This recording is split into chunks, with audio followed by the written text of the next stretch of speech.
Praise the lord. ಪ್ರೀತಿಯ ಸಹೋದರ ಹಾಗೂ ಸಹೋದರಿಯರೇ, ಈ ದಿನ ನೋಡೋದ್ರಲ್ಲಿ ಬಹಳ ಸಂತೋಷವನ್ನಾಗಿದ್ದೇನೆ. ಯೇಸು ಕ್ರಿಸ್ತನ ಶ್ರೇಷ್ಠವಾದ ನಾಮದಲ್ಲಿ ನಿಮಗೆಲ್ಲರಿಗೂ ವಂದನೆ ಸಲ್ಲಿಸ್ತೇನೆ. ಶಾಲು, ನಿಮಗೆ ಸಮಾಧಾನ ಉಂಟಾಗಲಿ. ಪ್ರೀತಿಯ ಮಕ್ಕಳೇ, ಈ ನೂತನ ದಿನ ನೋಡುವಂತೆ ಕೃಪೆ ಮಾಡಕ್ಕಾಗಿ ತಂದೆ ದೇವ ನಾಮಕ್ಕೆ ಸ್ತೋತ್ರ ಸಲ್ಲಿಸೋಣ. ಪ್ರೀತಿಯ ಮಕ್ಕಳೇ, ನಮ್ಮ ದೇವರು ಪ್ರೀತಿಸುವಂತ ದೇವರು ನಮ್ಮನ್ನು ಅದ್ಭುತವಾಗಿ ನಡೆಸ್ತಾ ಇದ್ದಾರೆ. ಹಲ್ಲೆಲೂಯಾ. ಅವ್ರ ಪ್ರೀತಿಯ ಮಕ್ಕಳೇ, ಈ ಮುಂಜಾನೆ ವೇಳೆಯಲ್ಲಿ ದೇವರು ಒಂದು ಒಳ್ಳೆ ವಾಗ್ದಾನ ಕೊಟ್ಟಿದ್ದಾರೆ. ಏನಂದ್ರೆ, ಭಯಪಡಬೇಡ್ರಿ ಎಂಬುದಾಗಿ. ಅವ್ರ ಪ್ರೀತಿಯ ಮಕ್ಕಳೇ, ನಾವು ಏನಾದರೂ ಭಯಪಡ್ತೀವಿ, ಸಿಡುಗು ಏನಾದರೂ ಮಿಂಚಿ ಬಿಟ್ಟಿರೋ ಎಷ್ಟು ಭಯಪಡ್ತೀವಿ. ಅದೇ ತರ ನಮ್ಮ ಜೀವಿತದಲ್ಲಿ ದೇವರು ಭಯಪಡಬೇಡ್ರಿ ಎಂಬುದಾಗಿ ಹೇಳ್ತಿದ್ದಾರೆ. ಇದಕ್ಕೆ ಆಧಾರವಾಗಿ ನೋಡೋದಾದ್ರೆ ವಿಮೋಚನೆ ಕಾಂಡ 20ನೇ ಅಧ್ಯಾಯ 20ನೇ ವಾಕ್ಯ ನಿಮಗಾಗಿ ಓದ್ತೀನಿ. ದಯಮಾಡಿ ನಿಮ್ಮಲ್ಲಿ ಸತ್ಯವಿದ್ದರೆ ತೆಗೆದು ಧ್ಯಾನಿಸಬೇಕೆಂಬುದಾಗಿ ಕೇಳ್ಕೊಳ್ತೇನೆ. ಅಲ್ಲಿ ಹೀಗೆ ಬರೀತಾರೆ, ಏನಂದ್ರೆ ನೋಡಿ, ಅದಕ್ಕೆ ಮೋಶೆ, ಭಯಪಡಬೇಡ್ರಿ, ದೇವರು ನಿಮ್ಮನ್ನು ಪರೀಕ್ಷಿಸಬೇಕೆಂತಲೂ ತನಗೆ ಭಯಪಟ್ಟು ನೀವು ಪಾಪವನ್ನು ಮಾಡದೆ ಇರಬೇಕೆಂತಲೂ ಬಂದಿದ್ದಾನೆ ಅಂದನು. ಆಮೀನ್. ಹಲ್ಲೆಲೂಯಾ. ಪ್ರೀತಿಯ ಮಕ್ಕಳಿಗೆ, ಇಲ್ಲಿ ಮೋಶೆ ಹೇಳ್ತಿದ್ದಾನೆ, ದೇವರು, ಮೋಶೆ ಭಯಪಡಬೇಡ, ನಿನಗೆ ನಾವೇನು ಮಾಡಲ್ಲ, ನೀನು ಧೈರ್ಯದಿಂದಿರು ಎಂಬುದಾಗಿ ದೇವರು ವಾಕ್ಯ ಹೇಳ್ತದೆ. ಹೌದು ಪ್ರೀತಿಯ ಮಕ್ಕಳೇ, ನಾವು ಪಾಪ ಮಾಡದೆ ನಮ್ಮ ಜೀವನದಲ್ಲಿ ದೇವರು ನಮಗೆಲ್ಲ ನೋಡ್ತಾನೆ. ನಾವು ದೇವರಿಗೆ ಭಯಪಡಬೇಕು. ಪ್ರೀತಿಯ ಮಕ್ಕಳೇ, ನಮ್ಮನ್ನು ಪ್ರತಿದಿನ ದೇವ್ರು ನಮ್ಮ ಸಂಗಡ ಇರುವಂತ ದೇವರು. ನನ್ನ ಮಗನೇ, ಮಗಳೇ, ಭಯಪಡಬೇಡ. ನೀನು ಎಂತ ಕಷ್ಟದಲ್ಲಿ ಇದ್ರೂ ಕೂಡ ನಾವು ದೇವರಿಗೆ ಭಯಪಡಬೇಕು. ಪ್ರೀತಿಯ ಮಕ್ಕಳೇ, ನಮ್ಮ ಕಷ್ಟ ಕಣ್ಣೀರು ಎಲ್ಲಾನು ಬಿಡುಗಡೆ ಕೊಡೋರಾಗಿದ್ದಾರೆ. ನಾವು ಪಾಪದಲ್ಲಿ ಹೋಗದೆ ದೇವರಿಗೆ ಭಯಪಡಬೇಕು. ಅದೇ ತರ ಮೋಶೆ ನೋಡುವಂತಾದ್ರೆ ಜನರಿಗೆಲ್ಲ ಅದ್ಭುತವಾಗಿ ನಡೆಸಿದರೆ ನೋಡ್ತೇವೆ. ಅದೇ ತರ 10 ಆಜ್ಞೆಗಳನ್ನು ಮೋಶೆ ಮೂಲಕ ನಮ್ಮನ್ನು ಕೊಟ್ಟಿದ್ದಾರೆ. ಅವ್ರ ಪ್ರೀತಿಯ ಮಕ್ಕಳೇ, ಆತನ ಕಟ್ಟಳೆಗಳನ್ನು ನಾವು ಅನುಸರಿಸಿ ನಡಬೇಕು. ಪ್ರತಿದಿನ ದೇವರು ನಮ್ಮ ಆಜ್ಞೆಗಳು ಕೊಟ್ಟಿದ್ದಾನೆ. ಆ 10 ಆಜ್ಞೆಗಳು ಸರಿಯಾಗಿ ನಡೆಯುವಾಗ ದೇವರು ನಮ್ಮನ್ನು ಆಶೀರ್ವದಿಸ್ತಾರೆ.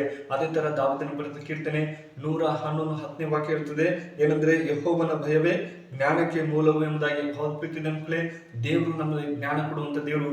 ಆತನಿಗೆ ನಾವು ಭಯಪಡುವಾಗ ನಮಗೆ ಜ್ಞಾನ ಕೊಡುವಂತ ದೇವರಾಗಿದ್ದಾನೆ. ಮತ್ತು ಆತನ ಕಟ್ಟಳೆಗಳನ್ನು ನಡೆಸಕ್ಕೆ ಸಾಧ್ಯ. ದೇವರೇ, ನಿನ್ನ ಆಜ್ಞೆಗಳನ್ನು ನಡೆಯುವಕ್ಕೆ ನನಗೆ ಜ್ಞಾನ ಬೇಕು ಎಂಬುದಾಗಿ ಕೇಳುವಾಗ ದೇವರು ನಿಶ್ಚಯವಾಗಿ ಕೊಡುವಂತ ಸರ್ವಶಕ್ತರಾಗಿದ್ದಾರೆ. ಪ್ರೀತಿಯ ಮಕ್ಕಳೇ, ಅದೇ ತರ ದಾವೀದನ ಬರೆದ ಕೀರ್ತನೆ 34ನೇ ವಚನ 11 ಹೇಳ್ತಿದೆ, ಮಕ್ಕಳಿರ ಬನ್ನಿರಿ, ನನ್ನ ಮಾತನ್ನು ಕೇಳಿರಿ, ನಾನು ಯೆಹೋವನ ಭಯವನ್ನು ನಿಮಗೆ ಕಳಿಸ್ತೇನೆ ಎಂಬುದಾಗಿ ಹೇಳ್ತಾರೆ. ಹೌದು ಪ್ರೀತಿಯ ಮಕ್ಕಳು, ದಾವೀದನು ಹೇಳ್ತಾರೆ, ಮಕ್ಕಳಿರ ಬನ್ನಿರಿ, ನಾನು ದೇವ್ರ ಭಯ ಕಲಿಸ್ತೇನೆ ಎಂಬುದಾಗಿ.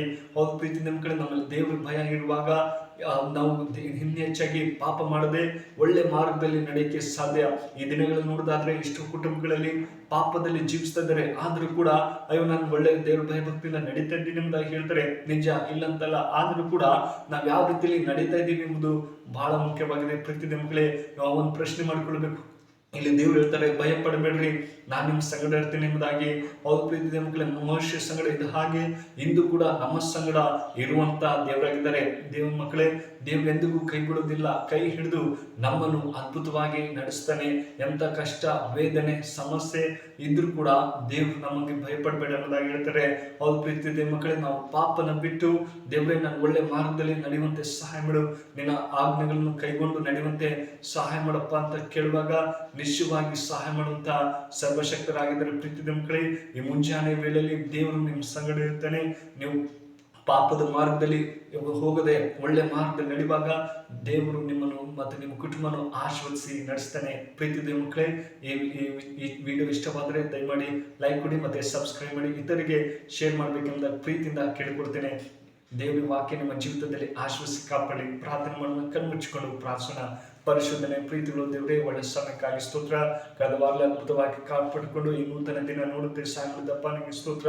ಹೌದೇ ಸ್ವಲ್ಪ ಭಯಪಡಬೇಡ್ರಿ ಎಂಬುದಾಗಿ ಹೇಳುವಾಗ ಈ ವಿಡಿಯೋ ಆದ ನಂತರ ಅವರು ಒಳ್ಳೆ ರೀತಿಯಲ್ಲಿ ಆಶ್ರಯಿಸು ಅಪ್ಪ. ಅವ್ರು ಭಯಪಡದೆ ದೇವರೇ, ನಿನ್ನ ವಾಕ್ಯದಲ್ಲಿ ಪಾಪದಲ್ಲಿ ಮಾಡದೆ ನಿನ್ನ ವಾಕ್ಯದಲ್ಲಿ ನಿನ್ನ ಒಳ್ಳೆ ಮಾರ್ಗದಲ್ಲಿ ನಡೆಯುವಂತೆ ಸಹಾಯ ಮಾಡು. ಪ್ರತಿಯೊಬ್ಬರು ನಿನ್ನ ಕರೆಯಲಪ್ಪಿಸ್ತಾ ಈ ಚಿಕ್ಕ ಪ್ರಾರ್ಥನೆ ಕೇಳಿದಂತೆ ಯೇಸು ಕ್ರಿಸ್ತನ ಬೇಡಿಕೆ ನಿಂಜಿರುತ್ತದೆ. Amen. May God bless you.